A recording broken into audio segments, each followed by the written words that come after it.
The Alpha and the Vampire. Episode 5. Ben grumbled and stumbled as he walked down the hallway. He still couldn't believe his goddess left him to deal with that scrounger called Cheryl all by himself. She tricked him, humph. But he missed her. Where could she have gone? He had been searching for her since break period, all to no avail. She was the only real friend he has, even though they knew each other just a day ago, but he felt drawn to her. She was unlike his other classmates, who avoids and treats him like some sort of freak just because his ideologies differs from theirs. So he sneaked out of class just to search for her. What a royal friend he was. Leah, he whispered, eyes darting around as he searched thoroughly. He had checked the gym, locker room, storage room, staff room, but still couldn't find her. It was as if she vanished into thin air. He had already decided to give up when he made out a silhouette leaning beside a locker. He squinted his eyes, trying to figure out who that could be. Dan? Dan, he called and walked towards the pale pretty boy who looked like he was dragged out of a muddy swamp. There was this black gooey stuff that looked a lot like thick blood smeared all over his long-sleeved shirt. Oh right. The drama club had a color mixing experiment with paint today, Ben remembered. The boy must have gotten involved with them. After all, every club leader wanted him in their group. Hey, Ben said, looking the boy over. His eyes were sullen and his pale complexion was a lot more chalky than usual. He looked sick. You all right? He asked, concerned over his appearance, but Dan simply fell on him, resting all his weight on the poor boy's shoulder. Ben was nearly buckling under the weight of Dan, which wasn't surprising. The boy was 2 times taller and muscular than him. God, you're crushing me, Ben complained, trying to adjust and steady his sagging weight, but Dan was oblivious to all this. Instead, his gaze was focused on the pulsing vein on Ben's neck. Ben was about to drag him to the school's nurse office when he felt a stabbing pain on his neck. He screamed and tried to push him away, but Dan latched onto him so tight he couldn't move a muscle. Almost immediately, he felt Dan's weight was taken off me and touched a hand to his neck and was shocked to find blood. What? He cursed when he saw his goddess at same time trying to restrain Dan, who had this rabid look on his face and fangs. Oh my God! That was his last word before he was knocked out cold. That went well, Leah said with heavy sarcasm when she saw the way Asher delivered a blow to Ben's head. Asher ignored her and took the struggling Dan from her grip. Stop, he growled in a dangerous tone at Dan, whom surprisingly, behaved. Leah was amazed. How did you do that? Perks of being a leader. Just like an alpha, the order is undisputable, he lied through his teeth. He had used his compulsion ability on Dan. Alphas order his butt. And I'm guessing your undisputable order can't work on those, she said, pointing to the surveillance cameras that was blinking red and had probably captured everything that went down moments ago. A smug smile captured his face. Don't worry, my men are in charge of those. Leah was stunned. There are other vampires here? She asked in a hushed tone, afraid somebody might be eavesdropping. Of course. Do you think purebloods and converts are the only vampire in this vicinity? Asher asked, scooped Ben up and draped him over his shoulder as if he weighed nothing. You should talk of hybrids, half human, half vampire, though they're rare species but definitely around, he explained and motioned with his eyes for Dan to tag along as they headed to his office. Which is why you shouldn't trust anyone you meet in this school, and most especially, people in Little Town. Anyone who lives in this town has 1 or 2 secrets to protect.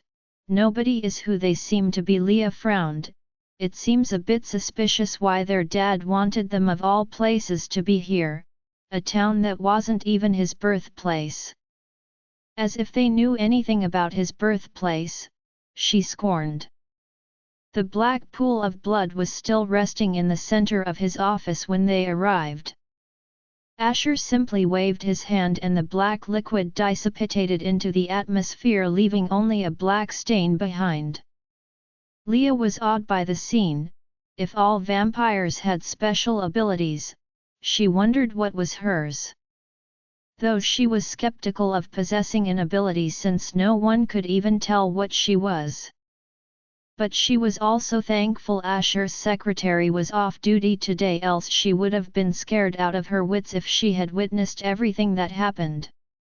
That is, if she wasn't one of Asher's people too. Asher seemed to have lots of surprises stored for her. "I'm sorry," Dan said, a heartbreaking remorseful look on his face. "I can't do anything about the hunger. It's just too much." Asher snorted a laugh, eliciting a scowl from Leah. Why was he laughing at Dan's predicament? Shouldn't he be sympathetic? "He's lying, he's just luring you. All that matters to him at the moment is feeding," Asher explained.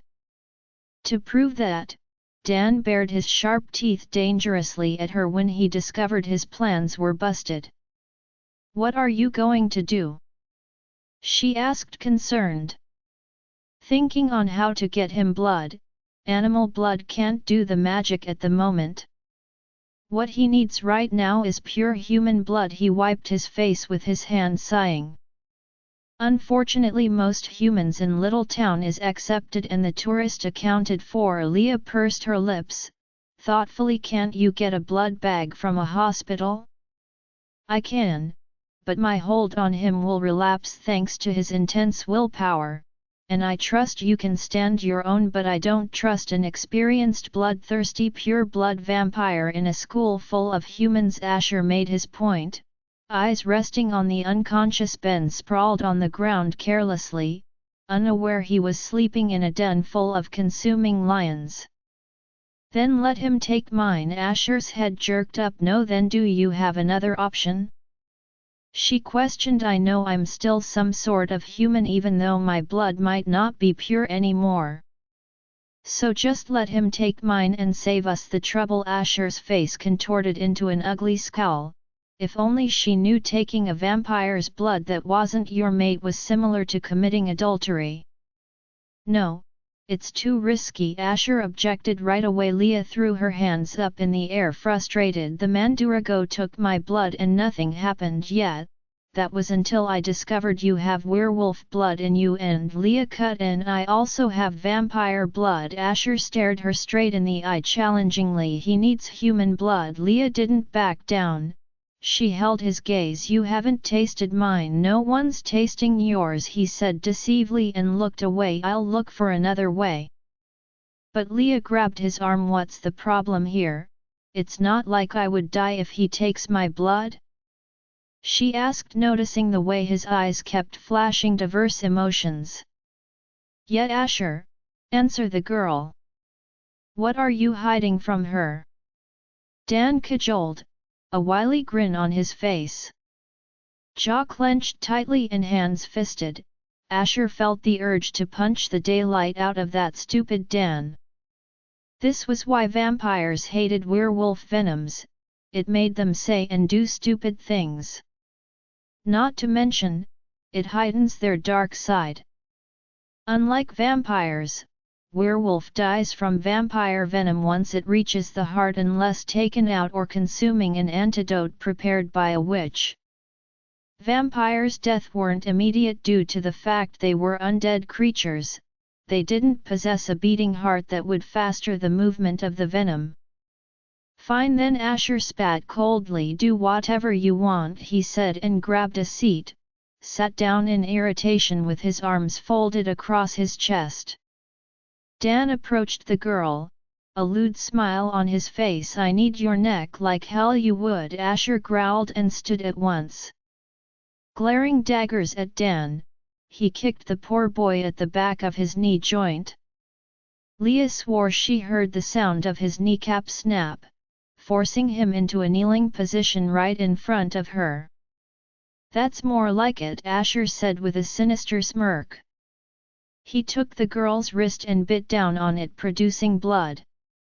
Dan salivated the moment he saw the warm red liquid trickle down her arm. He almost rushed her if Asher hadn't given him a warning glare. Gently and slowly, Asher warned with gritted teeth when Dan placed the girl's bloodied wrist against his lips and began to feed. Once the warm liquid entered his throat, a frenzy began. Dan gasped with delight and began to suckle the liquid greedily, ruthlessly puncturing a hole with his fangs whenever her wrist healed up.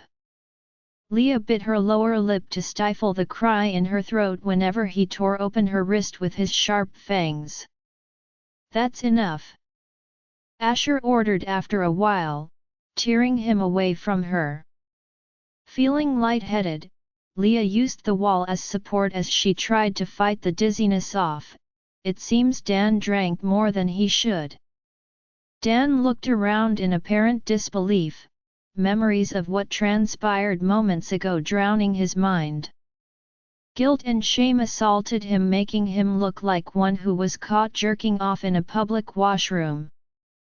"It's not your fault," Asher tried to comfort him upon seeing the shadow of guilt in his eyes.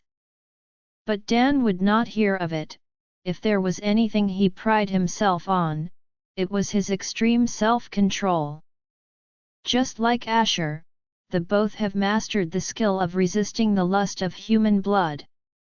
It was more easier losing your rationality to feeding than controlling the urges, which is why vampires with extreme self-control as a special ability were envied. They could easily blend into any human community. And he was almost perfect at mastering that skill until the girl came in, tempting every ounce of control he had, with her intoxicating scent until he finally gave in. He teleported away and for the first time in so many years switched to his telepathic ability, needing the numerous voices running through his head as some sort of distraction. "You think he hates me?" Leah choked a question. She saw the look on Dan's face. It was filled with anger, shame, and disappointment. "Nay, don't mind him. He's going to spend his time wallowing in self-pity, but don't worry much, he'll come around," Asher answered nonchalantly, busy with tidying up his office. Leah frowned. Why did he seem so unconcerned about Dan? He should be out there, searching and comforting the poor guy. "And you're going to do nothing? This is Dan we're talking here." Asher sighed and plunked down on his plushy swivel chair. "He started as a matter of fact, trust me Leah, what just happened is so yesterday. I've been with this guys for hundreds of years, long before your great-grandfather were even born.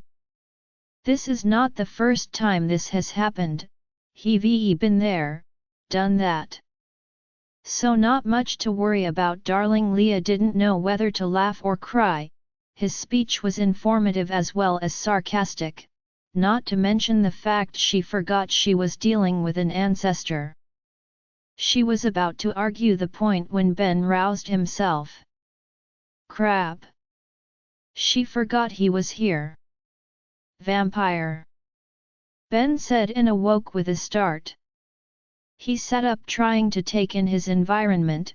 He was in some sort of office that looked a lot like their principal's office. Oh, it was their principal's office, he realized.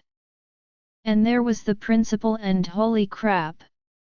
His goddess, but wait a minute, why were they looking at him with looks he couldn't even describe? "We do need to erase his memories, right?" asked Leah, gesturing a finger towards her head in a circular motion. "Of course, he saw Dan in his vampiric form," Asher answered, but he knew Sabrina would be needed for that.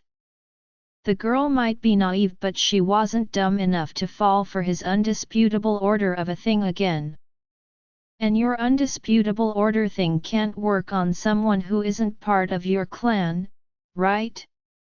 Just as he thought. Yes, he nodded a positive answer. Ben watched the duo with a stunned expression. Their conversation were more confusing than revealing, but he was able to pick out some points. Dan? A vampire. Erase one's memories?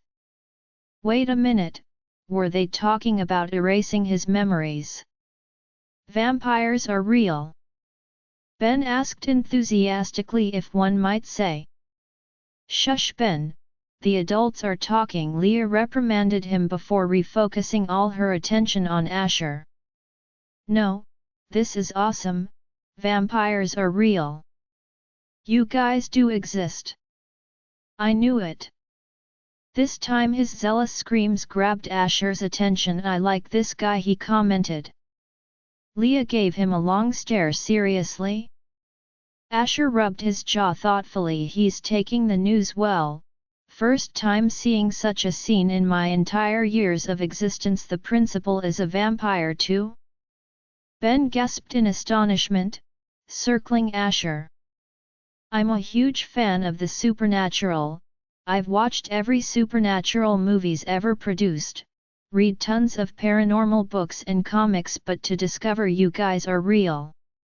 A blow from the back knocked the poor guy out, again. What was that for? Asher snapped. I should be asking you that. She sassied back. We were talking about erasing his memories, not watch him gush about his fanatic love for supernaturals. Asher frowned, pointing to his chest. This is the first time I'm getting a diehard human fan. A tide of rage surged through Leah, but she took deep, slow breaths. Calm, Leah, calm down. Did he think this was some joke? But unfortunately, Asher continued, completely unaware of the volcano about to erupt. Talking of which, I think he would make a good sidekick for you, and that was all it took for her to explode. This is no ordinary disease, Amala said, examining one of the infected patients in the pack hospital. What do you mean? Daniel asked, his voice muffled by the face mask he was wearing. As a precaution to curb the disease from spreading, everyone was ordered to wear face masks and gloves to limit contact infections. Dan was bewildered. This was the first time in history seeing a disease that could break down a werewolf's system as if it was nothing. The disease made them human. It was dangerous and severe to the extent the elders had to take up the case. The Elders is a committee in the werewolf communities consisting of the oldest and wisest werewolves whose responsibilities were to check and balance the running of a pack, as well as settle disputes that are beyond an alpha's power or could trigger war among species. This disease, she said, pointing to the dark spots on the patient's arm, was caused by a high-tier black magic. I think a witch cast a spell on your pack. There was a shocked expression on Daniel's face. He was slowly taking in what Amala just said. She added, not just any witch but a very powerful one. Daniel struggled to speak. Why would they do that? I should be asking you that, Daniel. Who did you provoke? Amala retorted firmly. Daniel ran his hand through his hair, ruffling his already messy hair. The stress of trying to save his pack left him looking so haggard and unkempt. I don't know, he breathed, shaking his head. I have lots of enemies, but I don't remember offending a witch. Amala sighed deeply. In my own opinion, I think whoever did these just wanted to mess with you, 'cause the way I see it, he or she had the ability to exterminate your pack. She confessed wistfully. If you said it's black magic, does it mean a dark witch placed a hex on my pack? Daniel asked, bewildered. Amala narrowed her eyes at once. What are you trying to say? The only witches that could do such a thing, Amala cut in, the Burning Eaglet, were exterminated during the purge. What if they're back and have been hiding in the shadows all this while? Daniel insisted, trying to make his point. It's impossible, else the council would have noticed, she replied, standing her ground. No supernatural creature could ever forget the purge. It was the most controversial war of all times. A war between dark and light witches that forced many other creatures into choosing sides that left them almost annihilated or rewarded in the end. Daniel threw his hands up in frustration. Then if not them, who could have? She cut in. I'll investigate that, she said, and dropped the patient's arm gently on the side of the bed. I need one of the infected patient's blood in order to come up with an antidote. A crease formed on the Alpha's forehead as he took off his face mask. How long would it take to make an antidote? There was this hopeful yet sympathetic glint in Daniel's eyes that made Amala facepalm and groan mentally. Ugh! Werewolves and their puppy face. I don't know, she stuttered, unsure. It might take months. Cause I need to study the structure of the hex end. Daniel's eyes began to water. A month? She answered with a stressed expression. His lips began to quiver. Weeks? Amala answered, conflicted. Just take your damn eyes off the werewolf. But no, he was so irresistibly adorable with his wide eyes, raised eyebrows, bottom lip sticking out, and entire head tilted a little downward while looking upward at me. Fine, weeks. She snapped and warned, no more bargaining. And please take that look off your face. She pleaded, looking away while an accomplished smile made itself known on Daniel's face. Daniel knew she couldn't resist his incredulous, innocent facial expression. That was one of the perks of being a werewolf. If his puppy dog eyes would save his pack, then so be it. He wouldn't mind doing it over and over again. Trevor sneered. What an adorable sister he has. He was taking the school bus home today because his sister has an important assignment with this new friend she made. He offered to stay back and help her out, but she literally kicked him back home. So here he was sitting cramped beside two students that were making out intensely, almost eating each other's faces. Trevor wasn't an introvert, but he wasn't a sucker for attention either. He just liked minding his own business. He couldn't have been more grateful when the yellow school bus arrived at the bus stop closest to his house. He squeezed his way out, interrupting the kissing couples who casted laser glares at him, but Trevor didn't give them a glance cause he was experiencing déjà vu, as though he had seen this couples before but couldn't exactly describe where or how.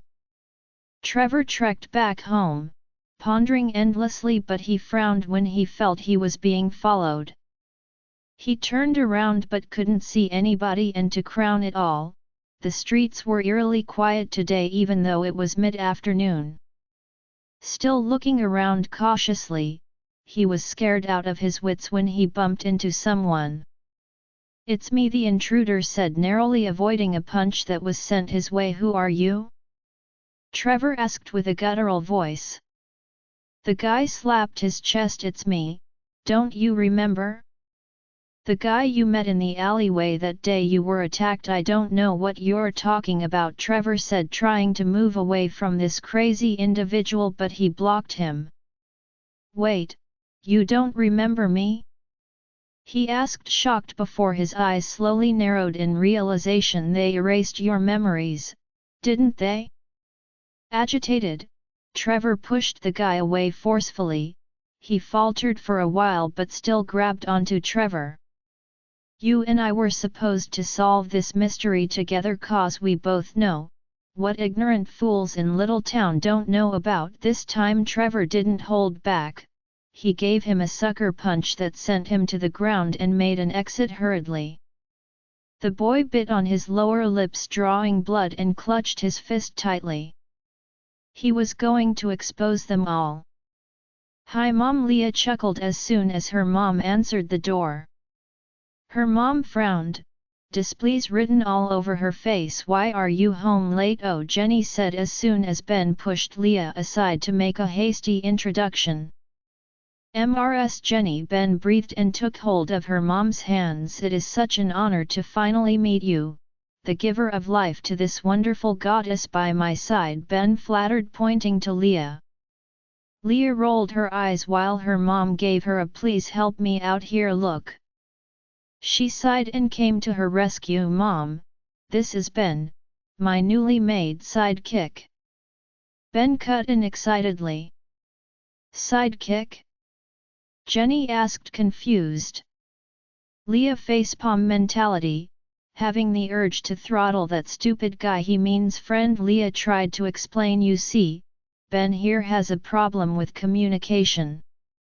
He can't express himself perfectly and tends to mix up the wrong words together." Ben whirled around, a shocked and pained expression on his face. "You can't be."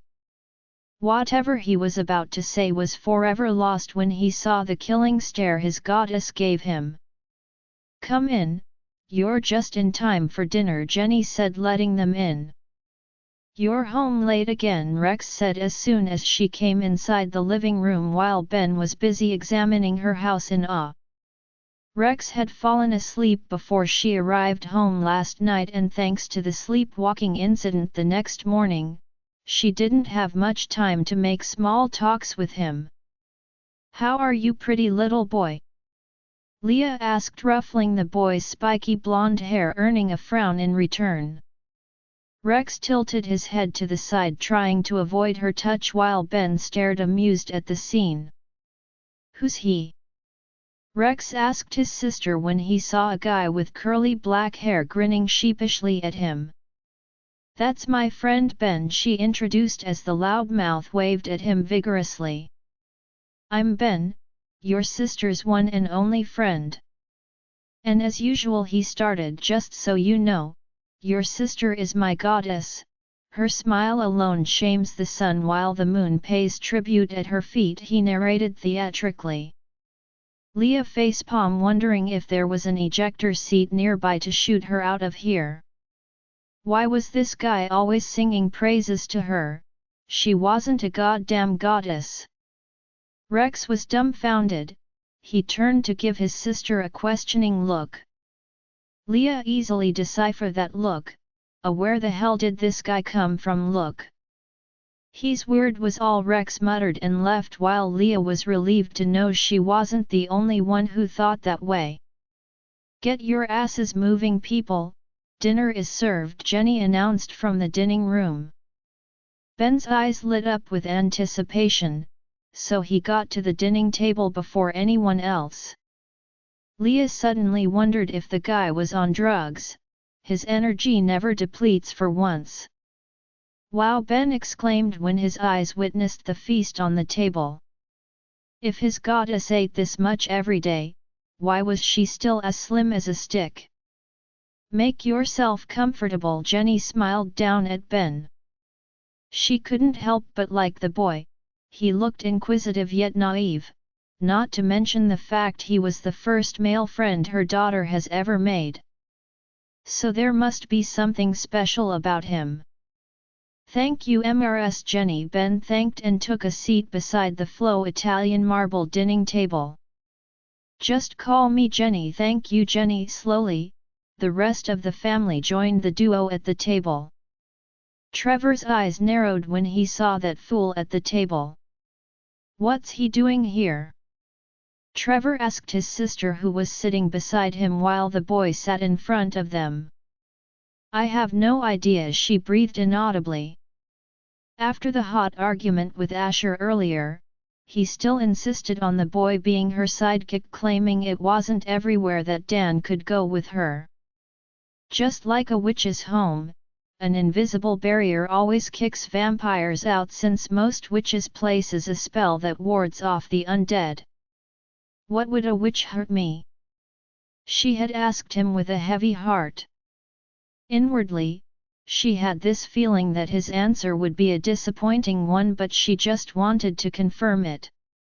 Asher looked up, he approached her and ran his hands through her hair saying, "You my dear is something that shouldn't exist, so be careful who you tell your secret, cause I'm sure the council won't let you stay still after finding out what you are." So she reluctantly accepted the guy as her side friend, after Asher fed him with his blood in order to heal up the fang wound on his neck, thanks to Dan with a strict warning. "Die within 24 hours of my blood being in your system and I'll show you what hell is as a converted vampire," he warned severely. Leah was roused from her reverie by Trevor's bellow. "What was that for?" he questioned, leaving her confused brows drawn together in a frown. Leah asked, "What do you mean?" Trevor grabbed a roast beef sandwich and forced the buns open, complaining, "What am I supposed to do with these? Why eat the meat alone? Are you a dog or what?"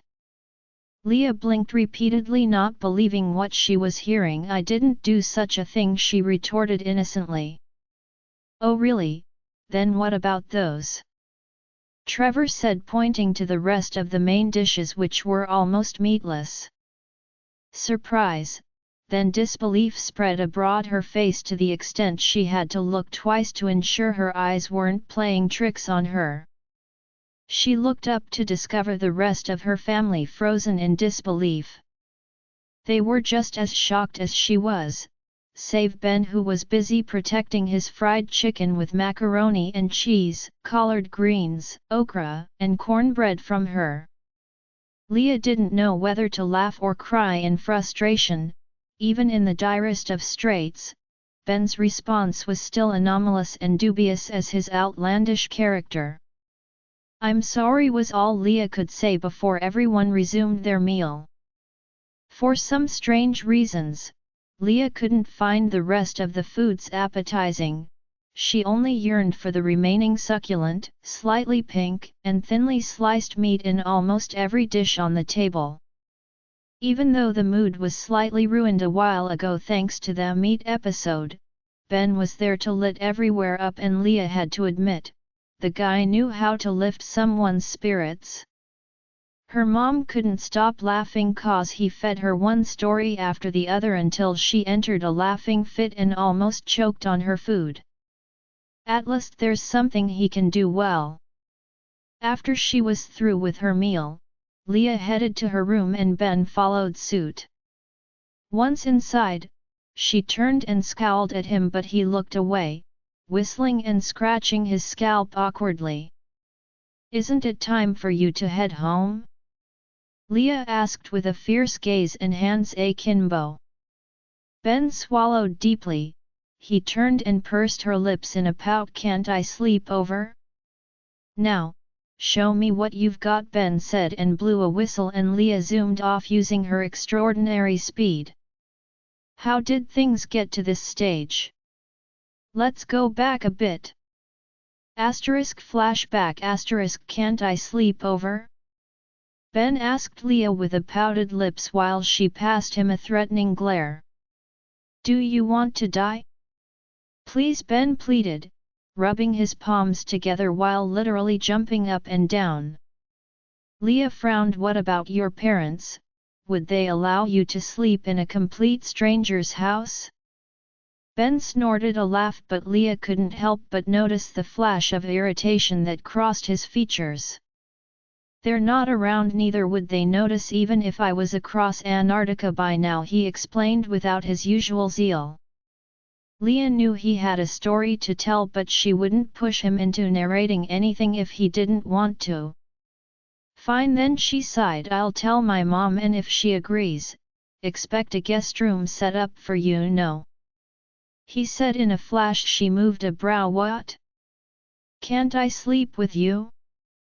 "Nice try." She gave him a long stare. "Fine," he said and waved a dismissing hand. "I'll take the floor. Goodbye me." She smiled wickedly and left to inform her mom. Truthfully, Leah had expected her mom to put up an argument regarding Ben's stay, but dumbfoundingly, she readily agreed. In fact, her mom was even more excited to have him over than Ben himself. Sitting on the edge of his goddess bed, Ben was surprised when she came back bearing thick bedspreads and duvets and pillows with a strange look on her face. He wanted to ask what was bothering her but decided against it, especially when the strange look turned into an irritated one. He couldn't tell what was going on in her mind, but he knew instinctively it wasn't all sunshine and rainbows. Leah felt peeved all of a sudden. She looked down at her arms, at the pile of sheets, and scoffed. This was hilarious. Why was she even doing this in the first place?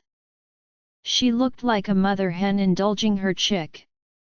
Exasperated, she moved towards Ben and dumped the whole content on him and climbed into her bed without looking back. As if that was not enough, she kicked him hard at his buttock and he fell off her bed. Leah stretched out herself, purring satisfactory like a cat with a contented smile on her face. Much better. Ben stood, lips pouted, and wanted to complain, but Asher's warning suddenly chimed in his head. Before they had left, Asher had warned him secretly and sternly about her looming mood swings due to her wolf side. He told him to just look the other way if she ever did something childish, unexpected, and infuriating out of nowhere. So Ben had no choice than to let go of all grievances. He obediently made the bed with the fresh sheets and pillows she had supplied him. "Are you asleep?" Ben asked curiously, looking up towards Leah's bed. He was currently lying down on the floor, relaxing on his makeshift bed. "Why? Do you want to do something to me in the middle of the night?" Leah replied sarcastically after a long silence. Ben chuckled. Do something to her? His goddess? He wouldn't even dare. He didn't ask another question until a very long time, when he even suspected she was asleep. "How do you feel being this way?" "What way?" she asked back almost immediately. He glanced towards her and was surprised to see she was lying at the edge of her bed staring at him intensely. "Being a supernatural?" Leah blinked and took a deep breath before replying, "It feels great, cause I'm always buzzing with this energy, especially after I feed, like I'm on top of the world, as crazy as that sounds." She then sighed heavily, "But honestly, I'm scared. I'm scared of the fact that I might hurt my family one day if I lose control. I'm scared that I might have to leave them in order to protect them from myself." She swallowed, voice heavy with emotion. "I'm scared of the fact that they might leave me one day if they find out what I am." "They won't," Ben cut in with confidence. "I've seen your type of family, they're the type that sticks with one through thick and thin. I'm sure they will accept you no matter what you are, cause you're still family and they love you. Moreover, blood is thicker than water." Leah stared at Ben astonished. This was the first time he said something reproductive. "Whatever." Leah rolled her eyes and waved her hand while adjusting her body on the bed. "Nice pep talk," she said, but Ben couldn't tell if it was a compliment or sarcasm. "Anyway, anytime you need my blood, I'm always available. Let me be your personal blood bag." Taken aback by his comment, she scrunched up her nose in disgust. "You? No. I don't take human blood, but vampires." "Why do you think the vampires think I'm strange?" Ben frowned. He thought of her as strange too. "But no need to worry, he'll run all his tests tomorrow." And true to his words, Ben woke her at 5 in the morning claiming he has to train her and run some tests. End of flashback. So here they were in the woods again, testing out her abilities. Little Town was a very tree-friendly town, so it wasn't a burden to find greenery. In fact, woods could even begin behind someone's house, but was mostly found in both sides of Little Town's freeways and, normally characterized by overlapping and interlinking individual tree canopies, often forming a more continuous canopy with varying shade. Slowpoke Ben chided her harshly, checking his stopwatch. Even a cheetah can do better than this, so get moving now. Leah gritted her teeth. If she knew this sadistic exercise was his idea of a training, she wouldn't have obliged him at first. She swore at once, she would have her revenge. His eyes fluttered open, there was another strange presence in the room. Though he couldn't sense any ill intent, but he was sure this uninvited visitor was dangerous. Asher stood from the bed fluidly. He was wearing a spring faux silk satin sleeping robe which was opened at the front, revealing his lean waist and well-toned stomach. "I don't remember inviting you," he said, his voice tensed and grim as he watched the woman admiring the painting on the wall. A lazy smile played itself on her lips. She shot him a sideways glance. "I like making an epic entrance," came her reply, then her attention switched back to the painting. It was a portrait of two figures from the Old Testament, known as the Jewish Bride. A masterpiece of the Golden Age, Rembrandt's Jewish Bride. "Do you know?" She started, eyes fixed on the picture. "Painters reveal part of their soul in their what do you want?" Asher cut in harshly. "'Cause I'm sure you didn't come here to admire a work of art." Her lips twisted into a wry smile. "You're smart, Asher, I'm sure you know what I want already." Eyes narrowed, jaw clenched tightly, he retorted. "You're wasting your time, am I?"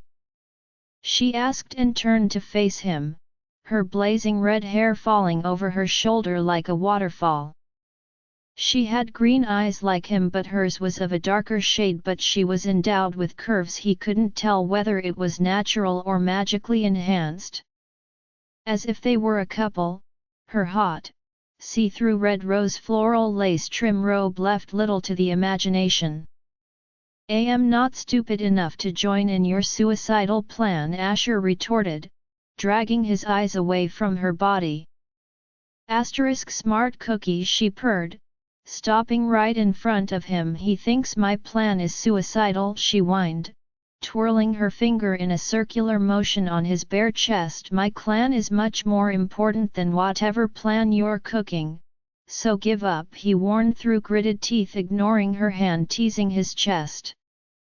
"This is the more reason why I like you," the woman said, her hand caressing his jaw. "You don't give up on things close to your heart, including your mate." Asher's gaze hardened and he grabbed her wandering hands. "I don't have a mate," he said, and flung her hand away.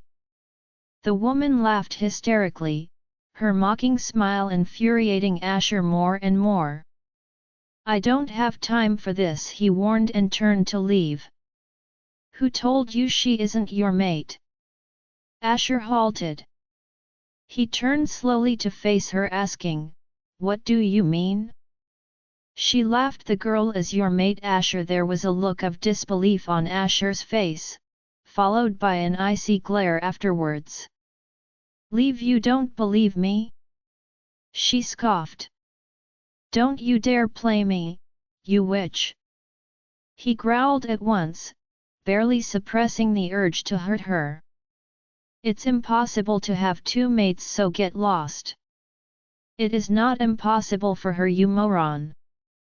The woman raised her voice on him for the first time. "Those rules don't apply to her. The universe has an order for everything." He refuted furiously. "There are rules for everything and you can't change the course of nature." "Oh yes, we can," she sassied back, looking him straight in the eyes. "Those rules don't apply to her." Asher's gaze hardened. He asked suspiciously, "What have you guys done?" The woman slowly smirked and walked to the edge of his bed and sat down. She gestured with her hand for him to sit beside her, but his cold indifference told her otherwise. "I don't have time to play games with you," he shot at her. Her brows narrowed. "If you want to hear the truth, my terms and conditions," she said, tapping the space on the bed beside her. Asher squeezed his eyes shut before reopening them with a renewed determination to get to the bottom of this. "Fine, Talk turkey, he spat and took a seat as she smiled in victory. Asher hated that grin and had the greatest urge to slap that off her face, but he knew this wasn't the right time. Since she had the courage to break into his house, it means she had other plans made, in case things go south. The woman leaned forward, resting all her weight on his body, her barely covered assets rubbing against his body seductively as she whispered. Guess Asher smirked sardonically. He could see through this lousy plan of hers. He wasn't considered ancient and experienced for no reason. He pushed her down to the bed and straddled her while she giggled excitedly. I like where this is going, she breathed. A sinister glint flashed in his gaze as he murmured, "Oh, you would." All of a sudden, the witch stared at him wide-eyed while grabbing her throat. What do you think you're doing?" She struggled to speak. "What do you think?" he asked back, a malevolent amusement playing in the depth of his orbs. "Do you think I came without a plan?" she threatened, still struggling with her breath. "Oh, I know," he said nonchalantly, "which is why I figured out, if I ended you and killed myself afterwards, my clan would have a much better chance of surviving, won't they?" The woman stiffened, realizing his plans at once. This guy was crazy, she clearly underestimated him. The woman knew if she died in his hands, her coven wouldn't let his clan alone, but if he dies immediately, it was another problem altogether. The Nicoli clan is a very popular vampire clan due to their double special ability possessions. So if their leader dies, it will draw too many attention and they might get exposed in the process. Though she had her own support in the council, but it wasn't time for their existence to be exposed yet. Everyone thought the Burning Eaglet were exterminated during the purge and they wanted it to remain that way until the time was ripe. But now this guy was threatening to destroy everything they've built throughout the years? She won't allow that. Fine, she reluctantly agreed. What do you want to know? Asher's eyes narrowed as he asked in a dangerously low tone, "Why is she my mate?"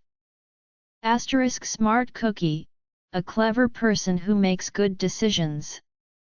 Leah was currently having a headache. Having Ben and Trevor in the same car was proving to be a bad idea. "Don't you have something better doing than clinging into my sister?" Trevor questioned with this huge scowl on his face. "It's not called clinging but looking out for her," Ben ridiculously defended himself.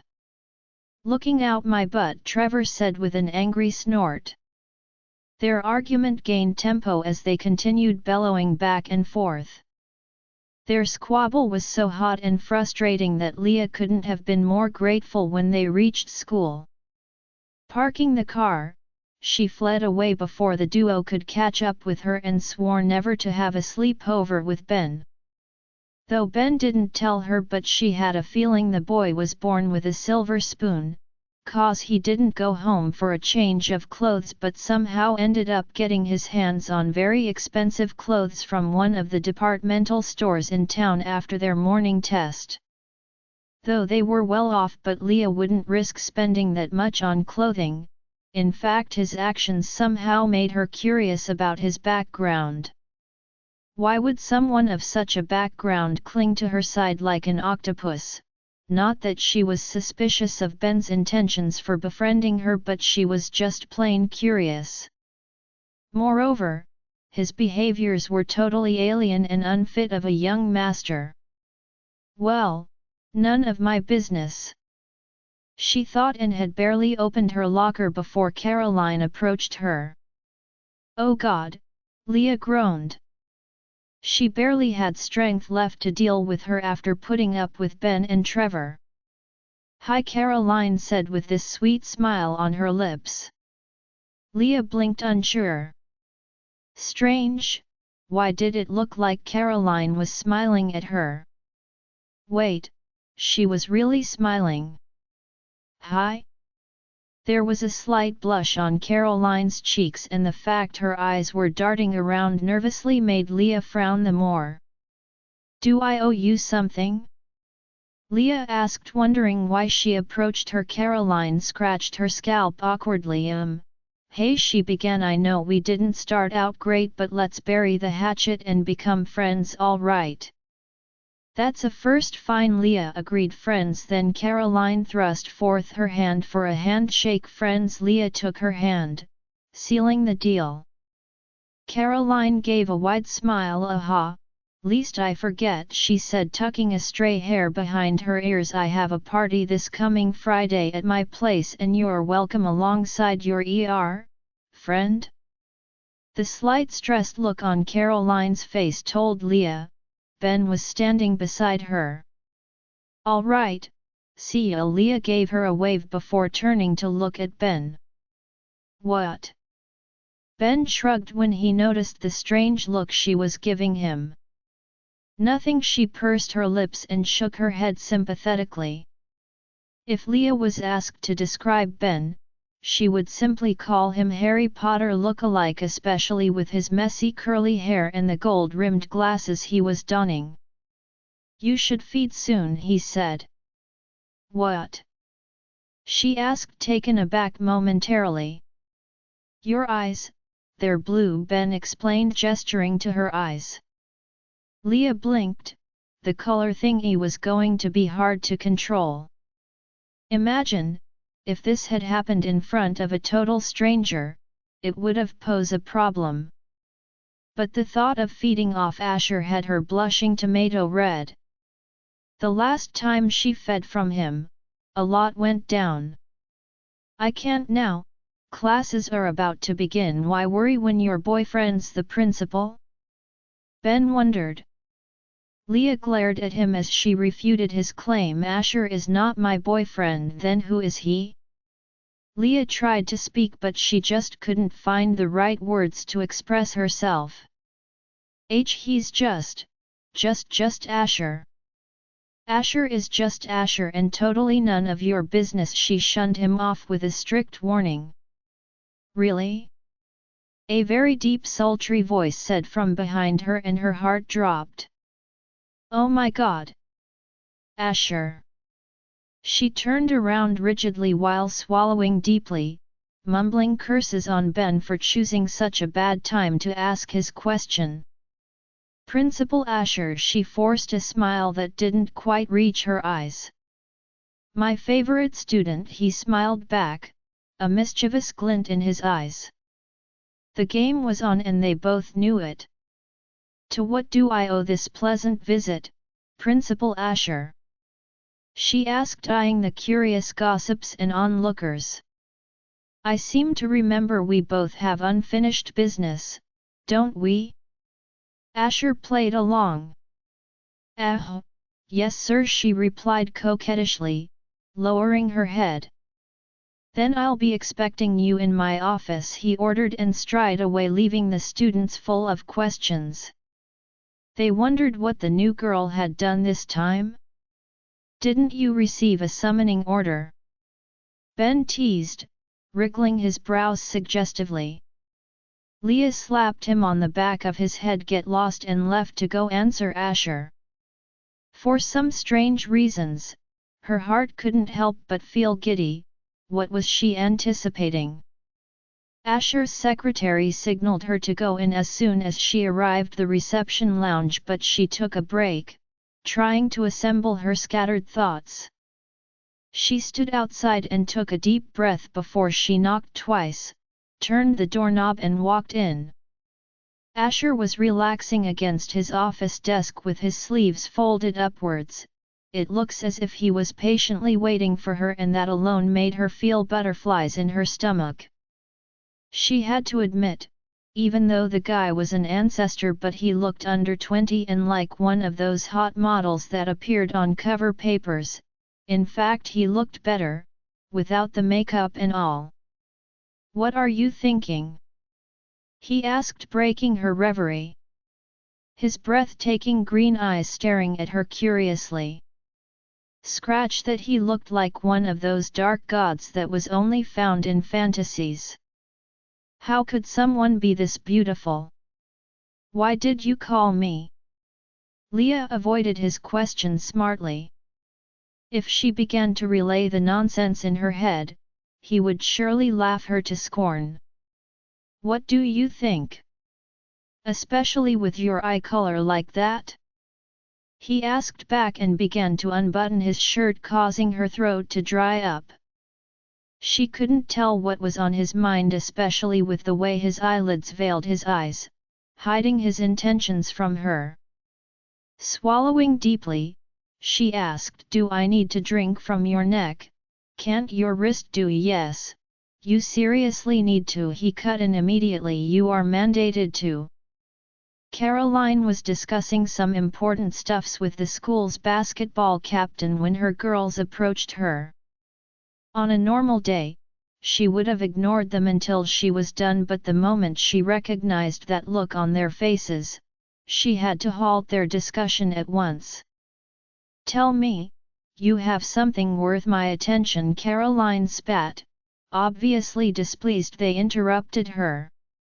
Alexa looked at Linda with a mischievous look while Caroline frowned. "What's going on? Guess who we just saw entering Asher's office?" Alexa teased. Caroline's gaze reached a frosty level. She didn't need to guess much, it was quite obvious. "How's the plan going?" Linda asked this time.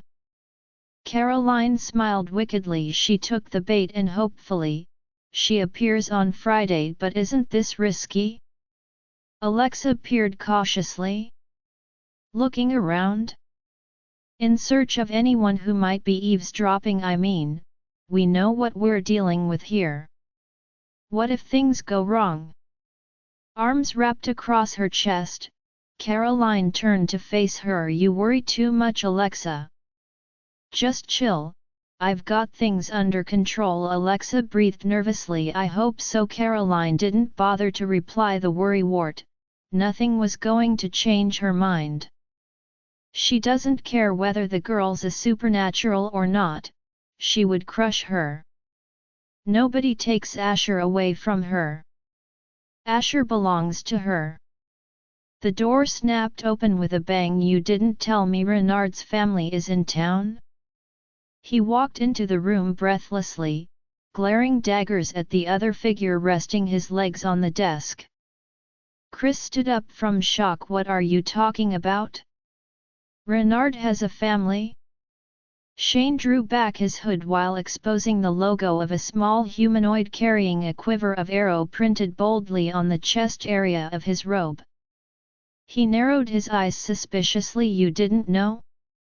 Chris shook his head. "I'm just as shocked as you are. How did you find out?" he asked, plunking down on his seat. "I did an investigation of my own. The new residents were just damn mysterious," Shane replied, taking out a bottle of beer from the mini fridge and glugged down the whole contents in one gulp. "How many kids?" "3 kids, a girl and 2 boys, the girl being the eldest." Chris rubbed his chin thoughtfully. "Why do you think he hid them from us?" Shane tossed back his head. "What do you think?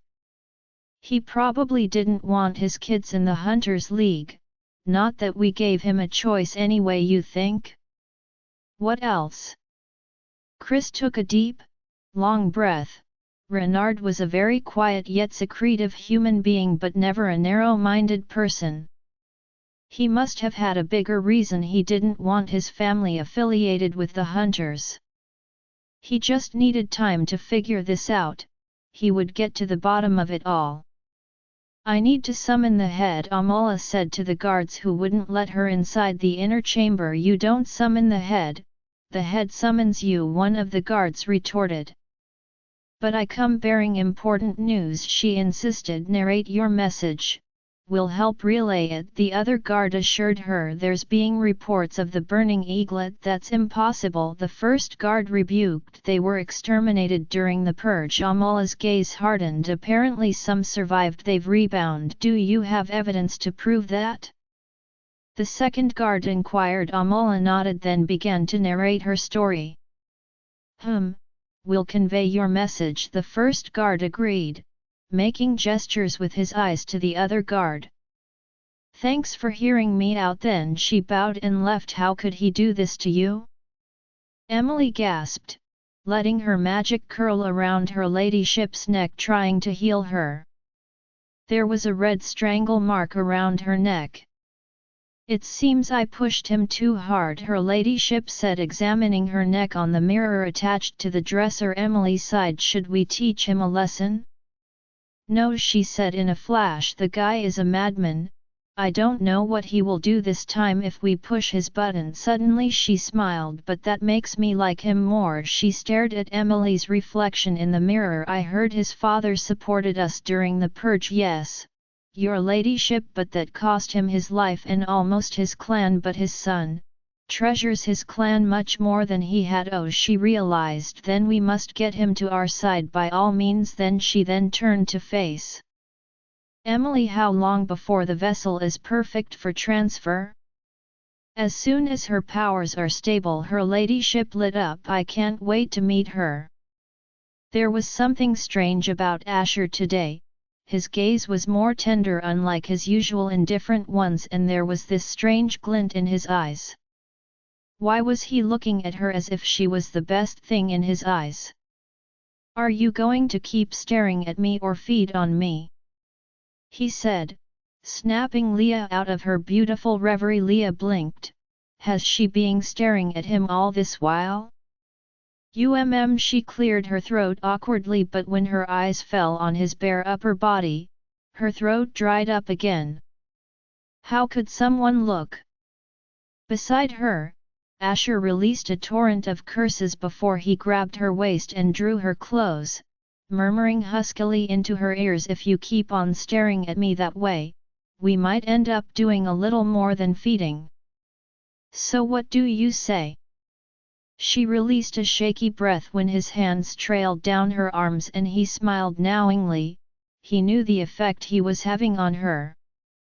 Fine, Leah said, but she didn't know where to start. Asher was a lot taller than her and she couldn't tell him to just tilt to the side. It will be bad on his posture. As if Asher could read her mind, he grabbed her waist and lifted her off her feet before placing her softly on his desk. Now you have a great view, he said, standing in between her legs, and Leah was grateful. She was donning pants. He tilted his neck a bit, giving her full access to his neck, but Leah just stared at it blankly. She was trying to understand what draws her to vampires' blood. To be honest, it was a lot harder drinking from a vampire, cause their skin were a lot tougher and harder, plus the fact, their wounds heals quickly too. So while drinking, you had to tear open their skin repeatedly, which was quite frustrating sometimes when starved. But she liked it that way, especially when taking his, call it some sort of fetish, but it made her feel in control, as if he was at her mercy and she was merely taking what belongs to her. Leah bent and was about to pierce his neck with her aching fangs when he drew her back abruptly. What? She gave him a confused look. Can't you be romantic? Asher complained while she moved a confused brow. I don't understand, Asher sighed. The girl still had a lot to learn when feeding. You shouldn't be so concentrated only on self-gratification, you should think about your host too. Is he receiving the same pleasure as I? Leah thought momentarily before asking, does it always have to be a he? Can't my host be a female? Asher felt the need to smack her on the head.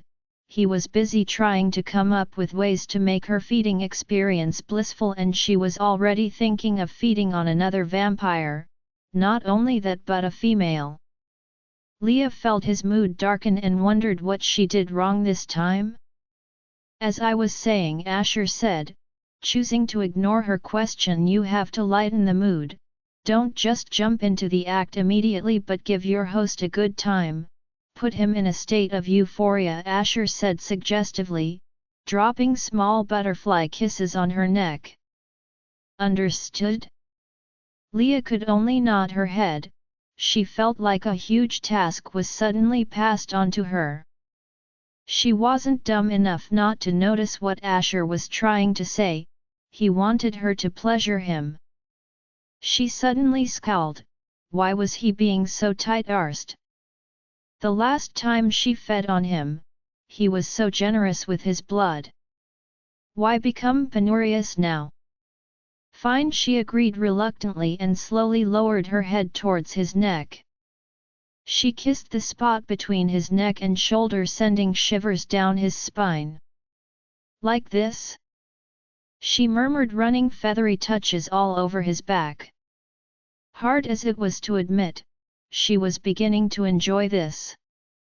Yes, like that, he said with his sultry voice that sent tingles all over her body. Leah thought she had him under control until his arm slipped around her neck, pulling her head down. He seeked her lips hungrily while she pressed close to him until there was nothing but their clothes between them. Why are we doing this? She asked breathlessly when she came up for air. Who cares? He replied and took her lips again. Leah felt blood rush to her head. Her heart was pounding so hard she thought she would die from a heart attack. Taking advantage of the opportunity, she quickly sank her fang into his neck and gasped from the pure zing of energy that fluttered through her. She could now clearly understand why Asher wanted her to pleasure him. The feeling she got from taking his blood this time was heightened, as if she reached orgasm. It was heavenly. Asher continued kissing and teasing her while she focused on feeding from him. By the time she was done, Leah was so full she couldn't move a muscle. You took too much, Asher chided her playfully, flicking her on the forehead with his thumb and forefinger joined together. Leah pouted, an aggrieved expression on her face. Why hit her? He didn't exactly ration the amount she was to take. Noticing her peeved expression, Asher decided to placate her by placing a quick but gentle kiss on her lips. But the act left Leah mystified the more. Why was he being so nice to her all of a sudden? It was weird, but whatever it was, she hoped it never ends. Sabrina watched with eager anticipation as the ink traveled slowly down the map. Just a little more, just a little more, she chanted, hands clutched at her side and eyes concentrated intensely on the map. All of a sudden, a cool breeze whizzed by, chilling her skin and disrupting the flow of the ink. Sabrina gaped at the scene and froze, her one-time use spell. An outburst, sharp with anger and frustration, burst from her involuntarily, daunting Dan into silence. You! Sabrina roared, grabbed the nearest blade from the magnetic wall strip mounted on the wall above the counter and hurled it at him. Dan tilted his head to the side, the knife barely missing him and plunging deep in the wall. He had yet to recover from the first strike when she charged towards him, attacking him with brute force. My spell. Dan used telepathy to read her mind, but it left him confused. He wanted to read her mind further, but her brutal attacks were becoming distracting. He couldn't concentrate. Do you have a fetish of hitting me? He teased, blocking a blow laced with magic that would have crushed his sternum if she had succeeded. He had been so frustrated lately that the only thought he had was visiting her. Just like old times, she would put on a pot of coffee and they would sit by the patio and make small talks, but her outburst of profanity had aroused him from his unattainable reverie. Were you born to ruin my life? She raved, her incessant attack gaining tempo. Sabrina thought she was gaining the upper hand until he disappeared and suddenly came up from behind, wrapping his arms around her neck in what could easily be considered a choke hold. Let me go.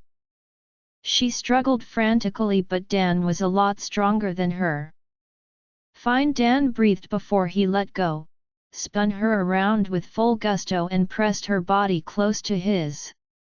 What do you think you're doing? She questioned wide-eyed. I miss you was all he said, but she threw back her head in a mocking laughter. Did you hit your head somewhere? We broke up like 50 years ago, now let go. She bellowed, pushing her hands against his chest, all to no avail. I'm sorry, Dan said, all of a sudden stunning her. Her frantic pushing ceased and she looked up towards him with a confused expression. He continued, I'm sorry for giving up on us, I am insanely sorry for leaving you stranded on Antarctica, and I'm crazily sorry for doing this. Before she could comprehend what he was talking about, he lowered his head and kissed her. Sabrina stared on wide-eyed and stupefied, only closing her eyes when she felt his soft lips move against hers. The kiss was full of longing and aggressively romantic that she had to wrap her arms around his neck for support. Dan kissed her with fervent heat and need, as if addicted to the taste of her lips, and she responded to him actively of her own volition. Sabrina felt she was on fire, her vein throbbed and her heart hammered against her chest as if it would explode soon. She was so lost in this ecstasy that it took only his lips brushing her neck to pop her back to reality. Oh my God, she gasped, pushing hard against his chest, and this time he released her willingly. Sabrina gripped her hair frustrated. She glared at Dan. What do you want from me? Do I only need to meet you when I need something from you? Dan retorted. She faced him, hands akimbo. What do you want me to think then? You come out of nowhere after 50 years and arouse feelings I long buried, hey? Tell me, what do you want from me? Dan wanted to retort back, but he was surprised to find himself tongue-tied. He didn't know the right words to use. Just as I thought, she said, with a low, pensive laugh. She ignored him and grabbed the crumpled-up map on the kitchen countertops and tossed it onto the waste bin basket. I'm sorry for ruining your spell, he apologized. Sabrina continued her silent treatment but suddenly froze. She never told him she was working on a spell. She slowly turned to face him. Have you been reading my mind? Turned out that way, he replied curtly. Turn it off, she insisted. Why? He smirked. Do you feel exposed? Is there no way to hide those feelings you conceal the most? Dan was taunting her on purpose. What do you want from me? She yelled, tired of his games. I want you. He bellowed back, but Sabrina wasn't one to fall for his lousy tricks. Look here, Dan, she stated, I'm not a human bolster you use for support when you're weak and down. Fine, I forgive you, but whatever happened between us is in the past and remains in the past. We are never going to work out, and that's the plain truth. So don't try to use me for your silly mind game. Dan moistened his lips and ran his hands through his hair. How was he going to explain to her he wasn't fooling around? Ever since that day he summoned her for the first time in a long time, he's being unable to have a peace of mind. Then when the blood drinking incident occurred, he realized how much he missed her, how much he wanted and valued her. Crazy thoughts running through his head right now. How should I make it up to you? How should I show you that I really meant what I said? He said and tried to approach, but she turned and snapped, nothing. I need nothing. Just leave me the hell alone. Dan gulped uneasily. She really meant it. He imitated, taking a deep breath, and said, fine then, see you around. I hope I don't see you around, she spat, giving him a sideway glance. Dan smiled at her. I'll be back, and disappeared. She clutched her fists and shut her eyes tight, chanting slowly as if her life depended on it, "Not now, not now." Today was Friday and the hallway actively buzzing with discussions and students. All everyone could talk about was Caroline's house party. Why is everyone so excited? It's just a party, Leah wondered while Ben, snacking on chips beside her, snorted ridiculously. Are you for real? This is a grand party considering all the popular kids would be there, you included, Ben explained in awe. Am I that popular? Asked Leah, brows drawn together in a frown. Ben gave her a long stare before shaking his head sympathetically. What? She asked, his strange stare making her uncomfortable. You, my dear, need to have your brain reset, Ben mocked crudely. Leah hissed at him, but he remained unfazed by her momentary pique. Instead he continued his explanation. Trust me, if you're not popular, I don't think the students would be staring at you with love emoji in their eyes. Leah turned around and indeed, the students were staring at her in admiration. Take me for example, Ben stated. I'm rich, intelligent, tall, caring, handsome. What don't I have? But still, they treat me like shit. Leah cringed and almost gagged at Ben's definition of handsome. As if to prove his point, one bulky student, probably a football player, intentionally rammed into him and growled, "Move out of the way, sucker," and hideously winked at Leah, who rolled her eyes dramatically. Ben pursed his lips. See? I think you should add long suffering to your attributes, cause you, my friend, have a truckload of patience, Leah stated while Ben groaned inwardly. The girl was no helper at all. Back at her old school, even though she was being bullied, she tends to retaliate once or twice, earning herself a peaceful 1 or 2 weeks before the whole ordeal begins again, unlike Ben here. She definitely can't exercise the kind of patience he has. So you finally admit you're rich? Leah teased him. What's so great about being rich? It doesn't make me more superior than a human being? Ben shrugged nonchalantly but shivered when he saw the sleazy smile on Leah's face. I agree it doesn't, but now I can easily freeload on you without feeling guilty. Ben almost spat blood. How could someone be so shameless? He was about to comment on her when Caroline and her minions suddenly intruded. Hi Leah, Caroline and her girls said in a chorus while Ben squinted suspiciously at them. How long did it take them to practice that? Hi Caroline, Leah replied their greeting, less enthusiastic as them, but they didn't seem to mind. I can't wait to have you at my party tonight, Caroline said with a dreamlike fascination while her minions giggled excitedly. Yet, me too, came Leah's less zealous reply. I'll introduce you to all of my friends. They'll be so happy to finally meet you, Caroline rambled on, and make yourself presentable alongside your servant, she said, pointing at Ben with her manicured finger like some sort of disposable item. Leah's countenance darkened. He's not a servant but my friend, she corrected sternly. For a moment, Ben thought he saw fear flash through Caroline's eyes, but she covered it up with a cheeky smile. Sorry, my bad, she apologized and approached Ben, who couldn't help but take a step back instinctively.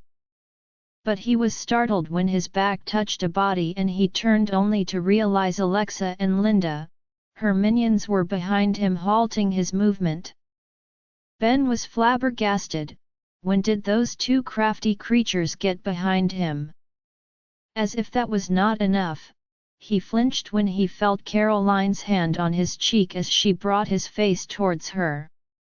With a sweet smile that sent shivers down his spine, she tucked a wayward strand of curly black hair behind his ear, bent and whispered, "You don't look bad, but make yourself presentable, cause we'll have so much fun tonight." Though her words sounded innocuous yet ambiguous, Ben couldn't help but feel an infinite number of hidden swords heading his direction. He could only swallow deeply and nod to her request rigidly. "All right, matters settled, see you guys tonight," Caroline chirped and left with her minions, purposely blowing a kiss to Ben, eliciting cheers, oohs and wows from the onlooking students. Ben was speechless, he just stared mouth agape. What's this witch brewing this time? Leah cleared her throat beside him, wearing an ambiguous smile as she said, "I never saw that one coming." Ben rolled his eyes and threw his hands in disbelief. "Not you too? And don't tell me you're planning on attending that party?"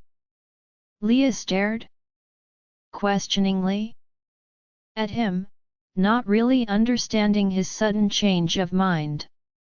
"Why not?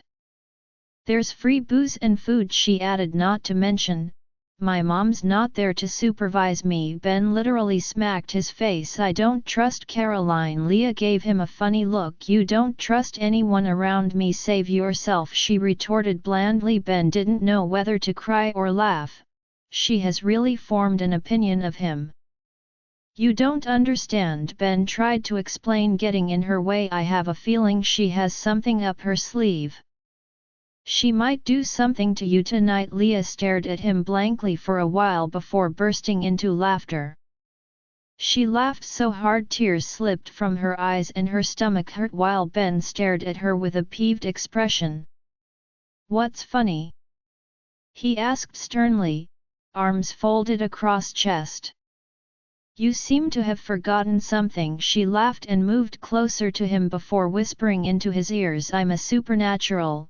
What's the worst she can do to me? Decapitate you?" Ben suggested. "Funny, but I don't die," she proclaimed hauntingly and walked into her class. "I hope so," Ben breathed and followed on after her. "So Jenny said, tell me more about this party?" she asked curiously, but Leah knew it took her mom everything not to interrogate her. Leah shrugged. "It's just a party where the rich and popular kids come to fool around." "Okay," she nodded, but Leah knew she wasn't assured at all. Sometimes it was really tiring having an overprotective mom. "Mom, I'll be fine," Leah sighed, dropping the makeup brush on top of her dresser. Jenny looked away. "Who said I'm worried? Why should I be worried? Aren't you an adult?" Leah scoffed in disbelief. "Really, Mom?" She turned to face her mom and gestured. "It's kinda written all over your face." Jenny snorted noisily. "What are you? A face reader?" Leah shook her head and turned back to finish applying her makeup. "Don't worry, Ben's coming along," Leah said, and her mom lit up at once. "Really?" "Yes," she replied, pulling her wavy brown hair into a ponytail. Her body was clad in a short-sleeve half-high-neck crop top that showed a bit of her belly with a high-waisted purple camo pants and Converse. "Why isn't Trevor coming along?" Jenny asked as her daughter picked her handbag. "Trevor's lame, he's socially inept," Leah explained as she opened the door to leave her room, only to discover the Trevor in question was outside, leaning beside her door with arms crossed. "I heard ya," he said, eyes locked on hers. "Like I care."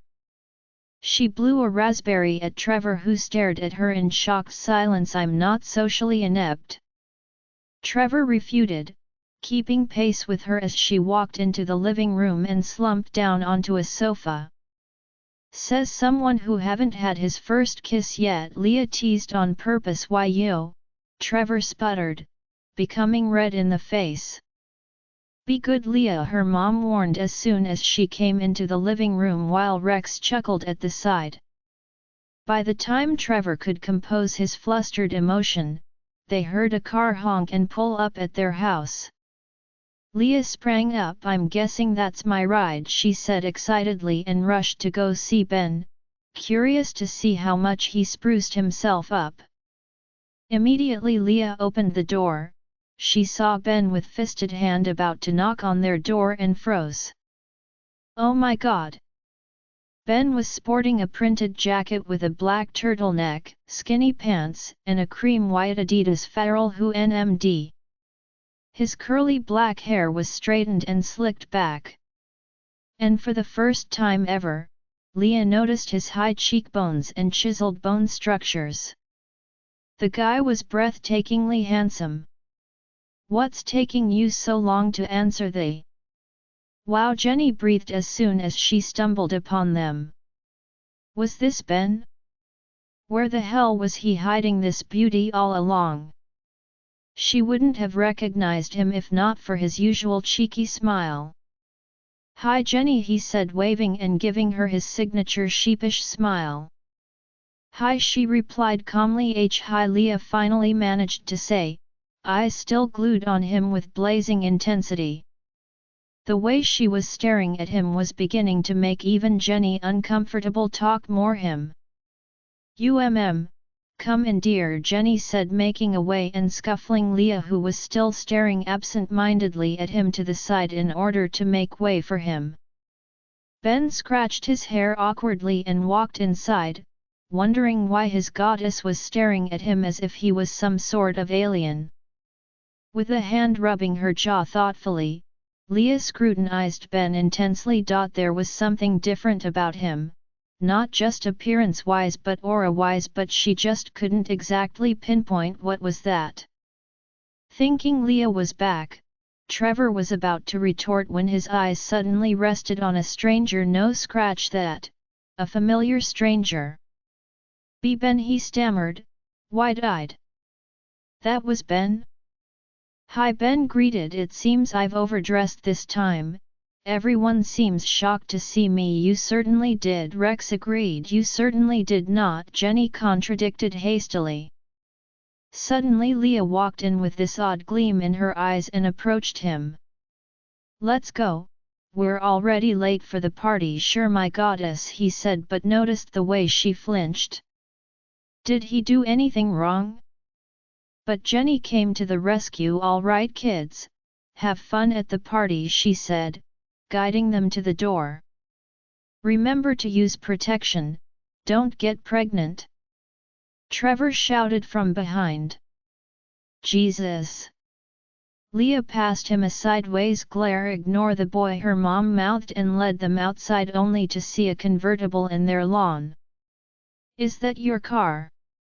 Jenny pointed at the white convertible. "Yes, but only used on occasions," he explained, and she nodded in understanding while Leah remained unusually quiet. "All right, have a good time," she said to them, but drew Leah to the side and whispered into her ears seriously, "Use protection if push comes to shove." Leah rolled her eyes. "That's not going to happen." Jenny moved an eyebrow. "Yeah, that was what I said during my own time until I ended up giving a blowjob to the guy." "God, Mom! Too much information!" Leah cried out in distress. She couldn't even dare imagine the scenario her mom portrayed. "Lesson learnt?" Her mom bashed on. "Take a condom to a party," Leah answered crudely. Her mom was a bit taken aback before covering it up with a smile. "If you say it that way then." Leah waved her head sympathetically before heading to Ben's convertible and sat beside the driver's seat. "Have fun!" her mom screamed as they drove off. Leah smacked her face from shame. Luckily there was no one around to see this save Ben. For the first time ever, the ride to Caroline's place was awkwardly quiet until Leah muttered, "Stop the car." "What?" "I said stop the car!" Leah screamed, and Ben had no choice than to pull to the side at once. Immediately the engine died. Ben was startled when Leah suddenly pressed an elbow against his neck, choking him. "Who are you?" she asked furiously. "What are you talking about?" He struggled to speak. "Do you think you can fool me? There's something weird about you today." "Seriously, I'm Ben and I've always been weird, he retorted furiously. Suddenly her hold loosened. "You're really Ben?" she asked, eyes narrowed. "Of course, who else?" If you're really Ben, what was the last thing you said to me yesterday at school? She suddenly threw a question at him. I asked you to describe your makeout session with Asher in one word but you fled, he summarized in one quick breath. Leah's lips twitched. He's weird, he's really Ben, your Ben, she concluded and let go of him. Yeah, duh, he mocked, I told ya, and why in the world would you think I'm not me? Well, you looked different, he frowned at her. That's because I changed from the usual me to the handsome me. Leah nodded. She wasn't mistaking, this narcissist was really Ben. But why did she feel that way in the first place? Sorry, she finally apologized. Whatever, he said, obviously pissed. It was hot and steamy, Leah said out of nowhere. What? She blushed hard. The kiss. Ben's face lit up with a lewd smile. Keep on talking, sister, don't push your luck, now drive. She commanded sternly, trying so hard to contain her red face. Ben obeyed, starting the engine but continued snickering at the side. That's not funny, she spat, but he continued laughing anyway. This time their journey was warm and jolly as they made small talks and jokes until they reached Caroline's house. No, mansion. No wonder the kids at school were so excited to be at this party. The vast, lush modern mansion built on a hill, stood proudly behind huge intimidating iron gates which was swung open as soon as our car arrived. At its courtyard, stood a monumental white marble fountain, expertly sculpted and graced with sea nymphs and regal lions, adding impression of enchanted intrigue and classical beauty. Expensive cars lined the drive to the mansion.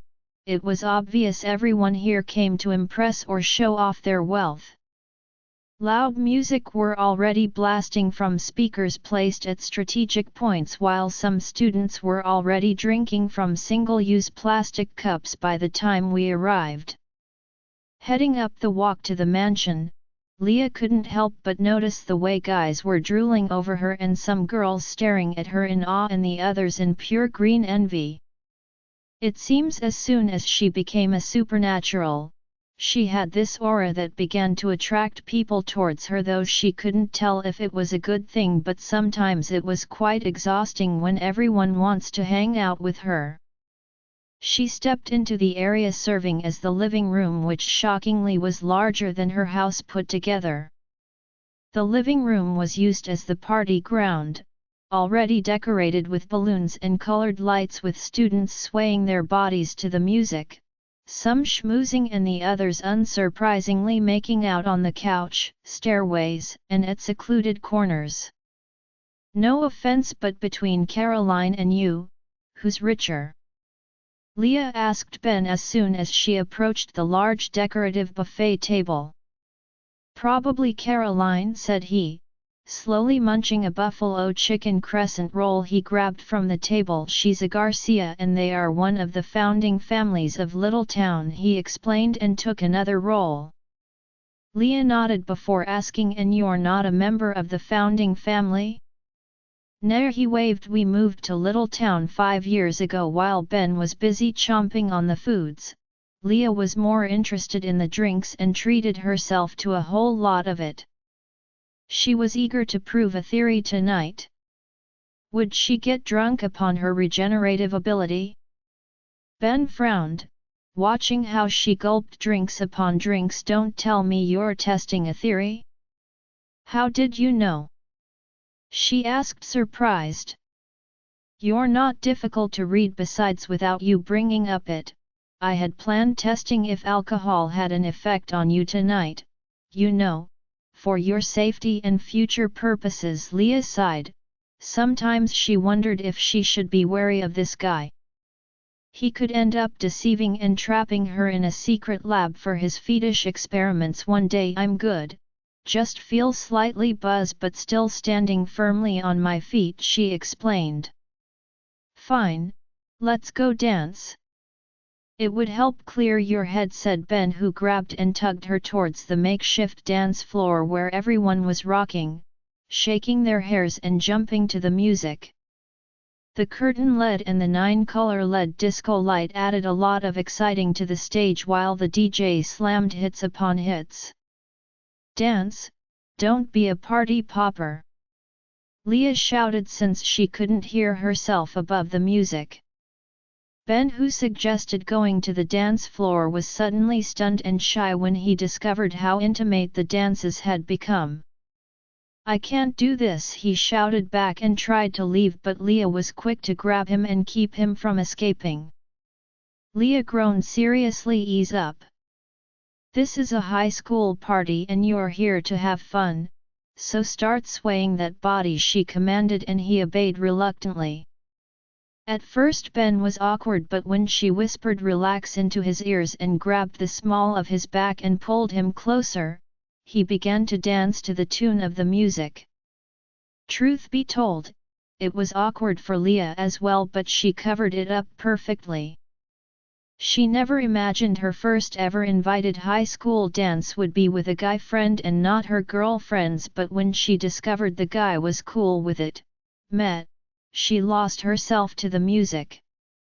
The pair grind on the dance floor, attracting the attention of the other kids and drawing a small crowd in around them. By the time they were done, they were treated to a loud applause while Ben was heaving and red on the face. "Thank you." Leah did a bow and basked in the glory as Ben scampered off the dance floor in a haste, embarrassed to the core. "That was awesome, everyone absolutely love you," someone chirped from behind when Leah left the dance floor, but she didn't need a prophet to tell her whom that voice belongs to. Caroline. She whirled around to face her, feigning surprise while Ben's ear quirked up. "Why didn't you tell me you've arrived?" she chided her playfully. "Sorry, I got carried away." Leah apologized half-heartedly, at least that was half the truth. "Apology accepted, but you and your friend should come over to our tab," she trailed off as soon as her eyes fell on Ben. "Yep, been there, done that." "Wow," Caroline whistled, eyeing Ben. "You clean up real good, thank you," came his answer, which sounded more like a question. There was this suspicious and confused gleam in his eyes. Suddenly, Caroline hooked her arm around his and grabbed Leah's hand before dragging them to a section of the living room where a small crowd were gathered around a table full of booze and plastic cups. "Hi guys," Alexa and Linda greeted in a chorus, waving their perfectly manicured fingers at them. "Sit," Caroline ordered the both of them, and they had no choice than to grab a chair and sit in a circle like the others. "Welcome everybody to my house party, and beginning now is what I call survival of the fittest." Caroline stood making her speech, evoking cheers and applause from the small crowd. "I think this is the part where we should be leaving." Ben, seated beside Leah, whispered into her ears. "Chill, nothing is going to happen." Leah tried to assure him, but he wouldn't listen. "My left eye is twitching, which signifies danger." Leah sighed deeply and shook her head. "I can never understand you, and for the record, we're staying," she said deceivingly. "And to open the curtain, we are going to play the Never Have I Ever game," Caroline said, and there came another cheers from the crowd. But she continued to make the game entertaining. "We're going to add a few alterations." "Oh boy, here we go," Ben breathed, sinking back into his seat. "How to play my game?" "Simple. Once a player asks a question, anyone who has done the activity mentioned in the Never Have I Ever statement loses a clothing, while those who haven't done it gulps down a cup of booze." Amid the cheers, Leah stared at Ben with concern. Would he be able to handle this? Maybe she should have listened to him in the first place. There were about 10 players if everyone was counted, but Leah wasn't worried about herself but Ben, who might not be able to survive in this often playful, prying yet harsh game. So while they were busy preparing to start the game, she gently raised her hand. "What? Caroline asked, surprised. I would like to with no. Caroline interrupted her, probably guessed what she was about to say. Nobody is allowed to chicken out once you're seated at this table. Leah passed Ben an apologetic look, but he just smiled in understanding. This was all her fault. Fine, we will start with you and continue clockwise, Caroline said, pointing to a blonde guy who was 5 seats away from Leah. The guy moved a lewd smile while Leah groaned inwardly. She could already guess where this was heading to. And he began, never have I ever given a blowjob. Great, Leah smacked her forehead. Just as she thought. She and Ben simultaneously downed a drink and watched interestedly as everyone accepted their respective punishments. She couldn't help but feel a pang of jealousy hit her when she saw Caroline lose a jacket.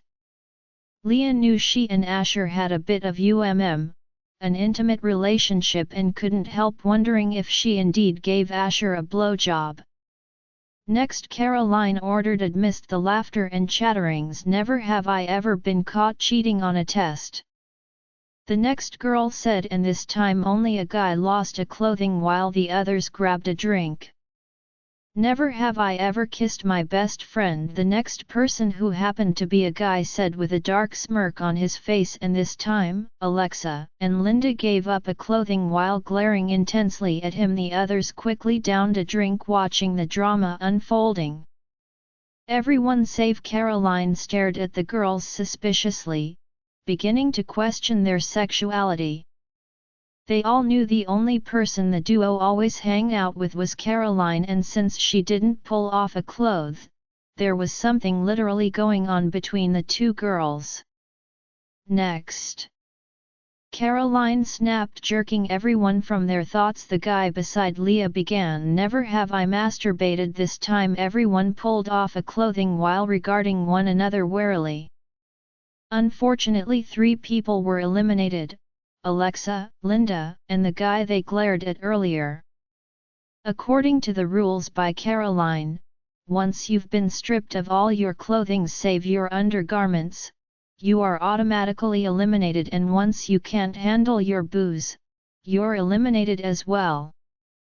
So the game continued with 7 participants, but Leah knew Ben wouldn't last long thanks to his foggy gaze and trembling hands. Thankfully, it was Leah's turn. Never have I ever had a paranormal experience, Leah said, and this time Ben pulled off his shirt while the others drank. Though his thoughts were muddled, but he flashed her a grateful smile, knowing she asked such question on purpose to save him from drinking. Fortunately, because he was sitting next to Leah, it was his turn to ask. Never have I ever accidentally said I love you to someone, he said, and Caroline and Leah grabbed a drink while 2 others were eliminated. This time it was Caroline's turn, and Leah couldn't help but notice the sleazy smile on her face as she began. Never have I ever ked someone, she said boldly, and this time, Leah felt a sharp pain pierce her heart. Even though she didn't want to be bothered by it, but she couldn't stand the fact Caroline had slept with Asher. But why was she feeling this way? Asher had made it perfectly clear that he wasn't her mate, and whatever she was feeling towards him was just sheer lust. Then why? Why was she feeling this bothered and angry? Why did she feel jealous and stuffy inside? Thanks to Caroline's question, 2 others were eliminated while Leah downed a drink, but unfortunately for Ben, as soon as the drink touched his lips, he passed out at once, leaving only Caroline and Leah left in the game. And it was Leah's turn to ask. A sardonic smirk tugged at her lips as her eyes darkened. Caroline has been playing with her and she just realized it now. This time she was going all out. Never have I ever slept with a principal? There was a startled gasp from the little crowd gathered around them as the smile on Caroline's face thinned at once. With an ugly scowl, Caroline tossed her last clothing at the side, leaving her clad only in her undies. Leah smiled, she won. Satisfied and oddly happy, she tried to stand but staggered when she felt the room spun out of control. What? She buckled to her knees holding her head in her hand. What was going on? A headache accompanied by nausea assaulted her so hard, with dizzy and black dots floating around in her vision until she passed out. But before she blacked out, she caught the sinister smile on Caroline's face and realized at once, Ben was right. Ugh! Leah stirred and finally opened her eyes. She tried to move but was surprised to find out she couldn't, she was restrained. She groaned once more, her head pounding so hard she felt she could die anytime soon. This was worse than a hangover. When her eyes finally adjusted to her environment, she was shocked to discover she was tied to an iron chair in some basement lit by a single LED bulb. And there was Caroline resting against the tiled basement wall in all her glory. Finally, "You're awake," she said, approaching her with this smug smile on her face. "What do you think you're doing? Let me go. Don't you know this is kidnapping?" Leah growled and struggled against the bounds, all to no avail. Her hands were chained securely to the armrest while her legs were chained to the furniture leg as well. There was no chance for retaliation. Caroline's body shook vigorously with laughter. "You? Kidnap?" She laughed again. "I'm sure no one would complain if one more supernatural disappears from this earth." Leah's eyes widened and her lips trembled. "You knew? Yet, figured it out that day you almost attacked me in the hallway." Realization finally dawned on Leah. No wonder Caroline suddenly requested being friends. It was just a ploy for her to pull down her guards, and Ben was absolutely right. She fell right into her trap. "What do you want from me?" She finally gathered the courage to ask. Caroline pouted her lips and squat down in between Leah's legs, holding her chair as support in order not to fall off her feet, and Leah was grateful she was donning pants. "That's the problem. I just want to teach you a lesson, or maybe you just want me away from Asher," Leah inputted bitterly. Caroline shook her head thoughtfully. "That included, probably," she said, and slowly leaned in towards Leah menacingly. "But I'm curious about something," she said, and grabbed Leah's jaw roughly with this odd gleam in her eyes. "At first, when I discovered you're a supernatural, I was confused. Your glowing iris was a signatory attribute of werewolves, but then, Asher hardly associates with werewolves, not to talk of having an illicit relationship with one, so I thought you were a weird vampire. But to be on the safe side, I decided to spike your drinks with wolfbane in case you turn out to be a werewolf, and also vervain altogether in case you turn out to be a vampire. But that's what baffles me the most." Leah interrupted her. "You did what? You are crazy." Ever since she became a supernatural, Leah hasn't given much thought to her safety, cause she summarized she was invulnerable to most attacks. Moreover, who would want to attack her save the council, who doesn't have an idea of her existence yet? But she never expected there was a substance out there that would leave her weak and vulnerable to attacks. She just never thought about that. "Oh darling, we're just getting started." Caroline gave a crazed laugh. "As I was saying before I was interrupted," she continued, "I've been with Asher for 2 years and now, and I've watched him build a vervain tolerance, but the amount you took in today was enough to knock him out for days, but you woke up after a few hours, which is incredible and unbelievable.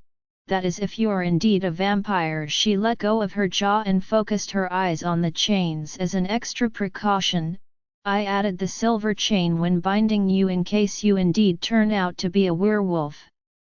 And do you know, silver is an element to which werewolves possess an extreme weakness and vulnerability, because the war creatures are a cursed bloodline cursed by a moon goddess, but you're not affected by it at all. So here comes my question, what are you? I don't know, came Leah's reply without hesitation. Caroline smiled and stood to her feet. Fine, we will do it the hard way then, Alexa, she called, and the person in question made her way down the stairs that led into the basement with a bucket in her grip. Leah stared at them warily. What were they up to this time? Suddenly, Caroline took the heavy bucket from Alexa and splashed the whole content all over Leah. She gasped from the coolness of the water cause it took her breath away. Looking like a drenched rat, Leah shook her head vigorously and pushed her wet hair away from her face. What was that for? She yelled at them. An ice-cold smirk decorated Caroline's face. That was just a warm-up. The real fun is about to begin. For some unknown reasons, fear began to creep into her heart and she felt Caroline had a malevolent plan in mind. Caroline moved out of her sight only to return with a 6-gauge electrical wire which was life and shooting sparks from the end. Do you know, Caroline started, supernatural creatures are great and all, but if you can paralyze them, you can pretty much do away with them. Leah shuddered, despair creeping through her. She wasn't a fool. She might have great regenerative ability, but the pain was still there and the mad glint in Caroline's eyes told her this was going to be a gruesome torture. Join our Facebook and WhatsApp group for more updates, link is given in description.